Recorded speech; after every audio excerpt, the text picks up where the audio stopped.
നേര്യമംഗലം വില്ലാഞ്ചിറയിൽ വാഹനാപകടം. ഡീൻ കുര്യാക്കോസ് എംപിയും സംഘവും രക്ഷപ്പെട്ടത് അത്ഭുതകരമായി. അടിമാലി മാങ്കുളത്ത് നിന്ന് ഊന്നുകല്ലിലേക്ക് റബ്ബർ പാൽ കയറ്റി വന്ന വാഹനം നിയന്ത്രണം നഷ്ടപ്പെട്ട് ഇവർക്ക് നേരെ പാഞ്ഞെടുക്കുകയായിരുന്നു. എതിരെ വന്ന ലോറിയിൽ വാഹനം ഇടിച്ചു നിന്നതിനാൽ വൻ ദുരന്തമാണ് ഒഴിവായത്. ചൊവ്വാഴ്ച രാത്രി 8 മണിയോടെയാണ് എംപി അടക്കം 30ഓളം പേർ വരുന്ന സംഘത്തിന് നേരെ നിയന്ത്രണം നഷ്ടപ്പെട്ട വാഹനം പാഞ്ഞെടുത്തത്. ദേശീയപാത വികസനത്തിന്റെ ഭാഗമായി പ്രദേശവാസികളുടെ പരാതിയിൽ സ്ഥലം സന്ദർശിക്കാനെത്തിയതായിരുന്നു എംപി. കൊച്ചി ധനുഷ്കോടി ദേശീയപാത നവീകരണവുമായി ബന്ധപ്പെട്ട് നേര്യമംഗലം വില്ലാഞ്ചിറയിൽ 25ഓളം കുടുംബങ്ങൾക്ക് വീടുകളിലേക്ക് വഴി നഷ്ടപ്പെട്ടു എന്ന് പരാതി ഉയർന്നിരുന്നു. ഇതുമായി ബന്ധപ്പെട്ടാണ് എംപിയും സംഘവും സ്ഥലം സന്ദർശിക്കാനെത്തിയത്.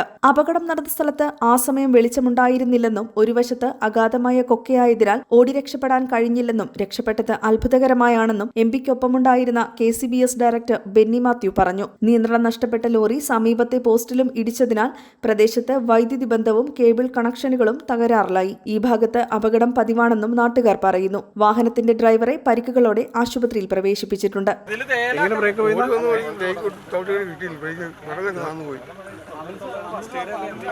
വാർഡ് മെമ്പർ സൈജൻ ചാക്കോ, നേര്യമംഗലം കോൺഗ്രസ് മണ്ഡലം പ്രസിഡന്റ് ജെയ്മോൻ ജോസ്, സെക്രട്ടറി സാബു അപ്പാമല, മുസ്ലിം ലീഗ് പ്രതിനിധി PMA കരീം, NH അധികൃതർ, പ്രദേശവാസികൾ അടക്കം 30ഓളം പേരാണ് എംപിക്കൊപ്പം ഉണ്ടായിരുന്നത്.